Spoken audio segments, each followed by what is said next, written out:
আজকের ঠিক এই দিনটাতেই শক্ত করে আমার হাত দুটো ধরেছিলে সারা জীবনের জন্য। তোমার এই ঋণ আমি কখনো শোধ করতে পারবো না, কখনো না।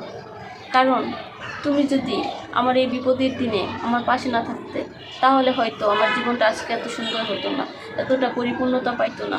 শুধু তোমার জন্যই এটা সফল হয়েছে, আর মহান আল্লাহ তাআলার অশেষ রহমত ছিল। আমি চাই জীবনের শেষ অবধি, শেষ দিনটা পর্যন্ত তোমার সাথেই কাটাতে। মহান আল্লাহ তাআলা যেন আমার শেষ দিনটা তোমার সাথে একসাথে রেখেই দুনিয়া থেকে শেষ বিদায় নিতে পারি। মানুষের মৃত্যু তো একদিন আসেই, জন্ম নিলে তো মৃত্যু হবেই, এটাই স্বাভাবিক। আর আমি এই প্রার্থনাই করি আমার মরণের দিনটা পর্যন্ত যেন তোমার সাথে একসাথে কাটিয়ে মৃত্যুবরণ করতে পারি।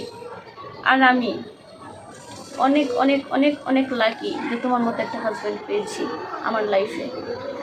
হয়তো সংসারের ক্ষেত্রে অনেক সময় রাগ অভিমান এটা থাকবে, স্বাভাবিক।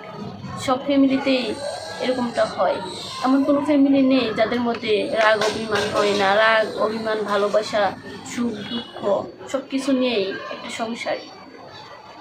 আর আমিও আল্লাহ তাআলার কাছে লাখো লাখো শুকরিয়া আদায় করি, তোমার মতো একটা স্বামী আল্লাহ আমার ভাগ্যে লিখেছিল। যাই হোক, আমি তোমার লাইফে কতটা পরিপূর্ণতা দিতে পারছি জানি না, বা তুমি আমাকে নিয়ে কতটা সুখী সেটা তুমি ভালো বলতে পারো বা ভালো জানো। হয়তো তোমার সাথে অনেক সময় রাগ করি বা অভিমান করি, যাই করি, কিন্তু তাও দিন শেষে তোমাকে ভালোবেসে বিয়ে করেছিলাম তোমায়। এই জন্য মনের মধ্যে সবসময় একটা ভয় কাজ করতো যে তুমি যদি ভালো না হও বা উল্টাপাল্টা কোনো কিছু হয়, তাহলে কখনো ফ্যামিলি আমাকে সাপোর্ট করবে না। কারণ যেহেতু নিজের ইচ্ছায় বিয়ে করেছি, এখানে তো কোনো কিছু হলে তো আমার দোষটাই দিবে না, কখনো কারো কাছে বলতে পারবো না, বা সব কিছু নিয়ে একটা টেনশনে ছিলাম। কিন্তু আল্লাহর অশেষ রহমতে আল্লাহ আমাকে অনেক ভালো একটা মানুষ আমার লাইফে দিয়েছেন।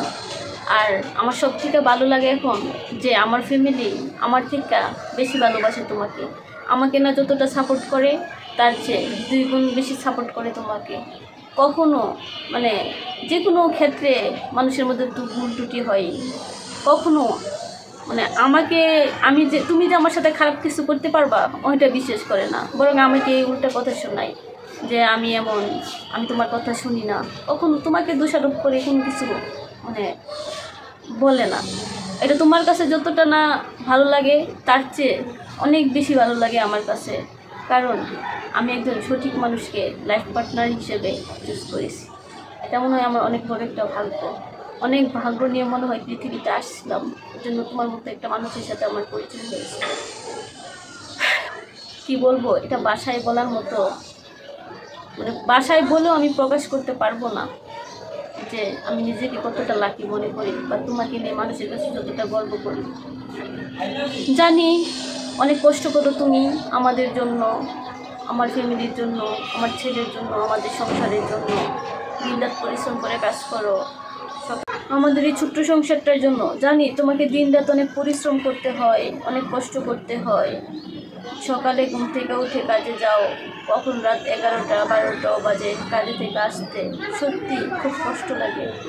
কিন্তু কি করব, পুরুষ মানুষের জীবনটা এমন, সব পুরুষ মানুষকেই তার সংসারের জন্য অক্লান্ত পরিশ্রম করতে হয়, কাজ করতে হয় তার ফ্যামিলি চালানোর জন্য। তুমিও তার ব্যতিক্রমও না। কিন্তু মহান আল্লাহ তাআলার কাছে একটা জিনিস আমি সবসময় চাই, আল্লাহ তাআলা যেন আমাকে কখনো এরকম তৌফিক দেয় যেন আমি তোমার পাশে থাকতে পারি, তোমাকে একটু হলেও সাপোর্ট দিতে পারি, একটু হলেও হেল্প করতে পারি, অন্তত তোমার কষ্ট একটু হলেও কমাতে পারি। জানি না রাব্বুল আলামিন কখনো আমাকে এই তৌফিকটুকু দিবে কিনা, কিন্তু আমি মন থেকে আল্লাহর কাছে দোয়া করি, সবসময় দোয়াটা করি যেন আল্লাহ কোনো দিন কখনো আমাকে একটু হলেও তোমার পাশে দাঁড়ানোর মতো তৌফিক দেয়। জানি না দিবে কিনা। যাই হোক, সবাই দোয়া করবেন আমাদের জন্য, আমরা যেন বাকি লাইফটা একসাথে কাটাতে পারি, সুখে দুঃখে, রাগ অভিমান, আনন্দ বেদনা সব কিছু নিয়ে যেন বাকিটা জীবন একসাথে কাটাতে পারি। আর আল্লাহ যেন আমাদেরকে জীবনের শেষ শক্তি পর্যন্ত একসাথে রাখেন, এতটুকুই শুধু মহান আল্লাহ তাআলার কাছে চাওয়া। তো ভিডিওটা অনেক বড় হয়ে যাচ্ছে। ভালো থাকবেন সবাই, সুস্থ থাকবেন, আর আমাদের জন্য অনেক অনেক দোয়া করবেন। আল্লাহ হাফেজ।